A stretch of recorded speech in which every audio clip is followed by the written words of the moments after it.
Hey guys, my name is Winfield Pearson. People most of the time just call me Winfields. It's kind of like a nice two-syllable kind of window you can use. Girls call me Winnie. Pretty much just girls, just girls. No guys ever call me Winnie, which is nice. Sometimes I get called Win, I guess if you're in a hurry or something like that.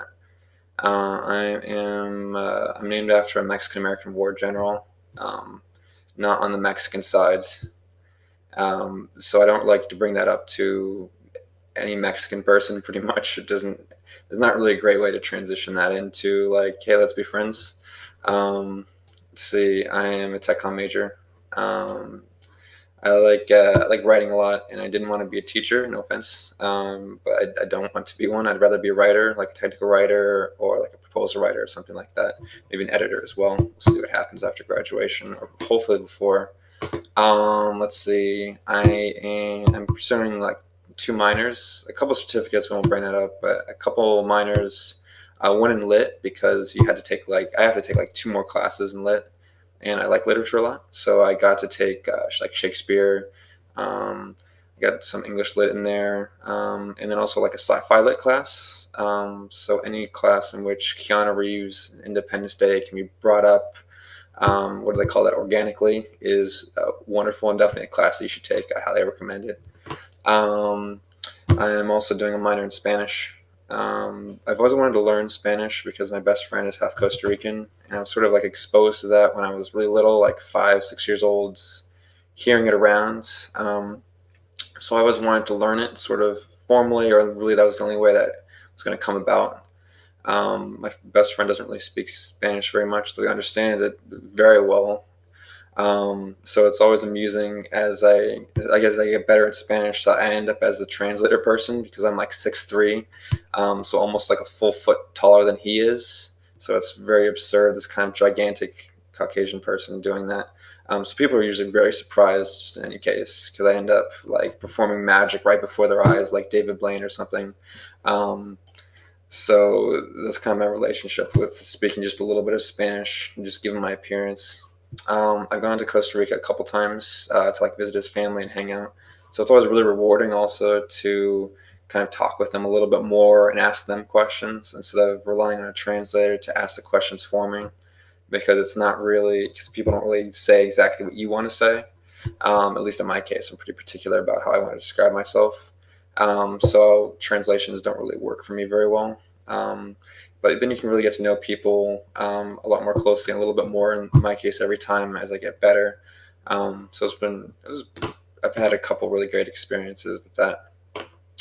I was born in Central Florida. I'm sort of like a barefoot, like sandals kid growing up in the suburbs, like jumping around in ponds and catching frogs and climbing trees and getting lizards and stuff like that. I think that's pretty typical. Sort of semi-outdoorsy, I guess, because then you always wash your feet off like right after, like a hose. Um, so stuff like that, I think, is there's a lot of about how I grew up, a way of describing how I grew up. As far as hobbies, like I'm a big soccer fan, mostly like Team USA. It's really great to sort of watch the progress that Team USA is making like every year. More kids, our league growing, things like that. I also like club teams in Europe a lot. Whichever one is playing well, I don't really have a lot of allegiance. Um, so I'm not really like a huge Orlando City fan. I want them to do well, but I don't like dye myself purple like every week. I'm not sure why you would do this because Blue Man Group is already bad enough in Orlando, but now we have like the purple people too. Like we really needed a sequel to that. I just don't really get why you would like, for a corporate entity, like put so much of yourself into that. It doesn't seem to have a lot to do with individuality. It's just like this big mass of purple, like this purple monster. I don't really understand just fanaticism in general for sports. It's a little bit strange, but I really like the sport a lot. It's a lot of fun to watch. I like to read. I like to read like the classics, like Dickens and stuff. I like to read like Alan Moore, like graphic novels and things like that. Now I'm reading a book on Sparta because I'm going to be going to Greece in like, I think like the 7th of August, so right after B term ends for summer. I'm going to be going there. So I'm reading up on that because I have a cousin who lives in Lithuania right now, and we're going to be going up to the Baltic states on like by a train. So hitting like Latvia, Lithuania, Latvia, and then Estonia, and then going down to Greece. My cousin brought it up in terms of a place to go, and it was really hard to say no to Greece. I mean, who would really? So we're going to be going to Athens and then Sparta. And it's been interesting reading about sort of how opposite their cultures are throughout history.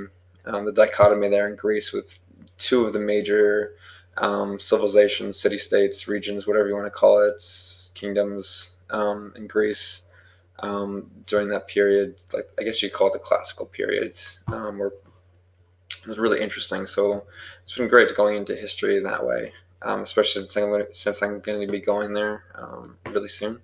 I like to travel a lot in general. Like I went to like a study abroad to Nerja, which is in Malaga in Spain, which is off the Mediterranean.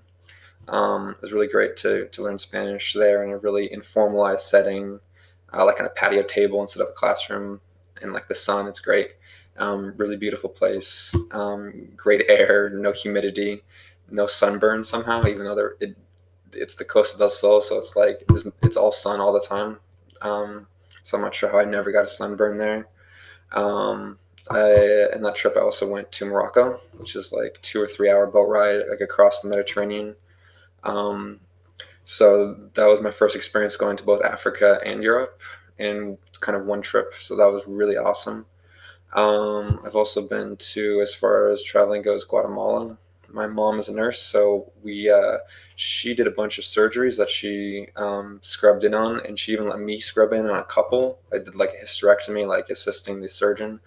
So that was pretty intense. I learned that I inherited my mom's kind of tolerance to blood, which a lot of people don't get, don't have. So that was a really kind of I don't know if you call it confrontational or really I don't know, maybe action-packed way of figuring that out and learning that I also had that attribute. So it was really cool. It was like in San Cristobal, which is I think it was a couple hours from Guatemala City. I've also, aside from Costa Rica and Central America, been to Canada and like Bahamas. Floridian American places you'd go. Let's see. I also like improv quite a bit. I like working with people and sort of being put on the spot and seeing what I can get out of kind of nothing, and then also helping your partner and sort of making something together so you can kind of come to sort of a conclusion and making people laugh and being entertaining and figuring stuff out on the fly like that. Those are stuff that I like a lot, especially helping people out and being a good partner. Those sorts of things mean a lot to me. But those are a few major things about me. I'm going to really enjoy collaborating in this class with a lot of you, if not all of you in some way or another, maybe just in comments or something. So yeah, I hope you guys have a great end of the class. Thanks for watching also. Appreciate it. Bye.